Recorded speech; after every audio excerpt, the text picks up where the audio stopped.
At Farore Law, we've represented many senior executives with whistleblowing claims, with a predominant focus on claims with a regulatory dimension. Unfortunately, many whistleblowers face severe retaliation and may become subject to allegations of gross misconduct.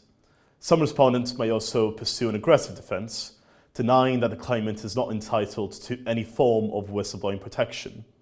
We've seen respondents who went as far as disputing that our client did not have the reasonable belief in thinking that his disclosure tended to show a breach of a legal obligation. However, as whistleblowing specialist lawyers, we worked with experts and obtained disclosure of documents which demonstrated that our client's protected disclosure was indeed accurate, thereby undermining the respondent's defense and pressuring them to settle ahead of a 3-week trial.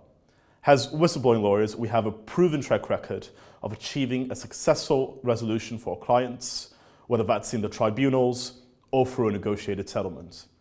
For example, we've previously acted for an FCA-regulated professional in a whistleblowing claim involving multiple respondents from offshore jurisdictions and allegations of financial wrongdoing in the UK and in Russia, where the employer agreed under a settlement agreement to set aside findings of gross misconduct made against our client.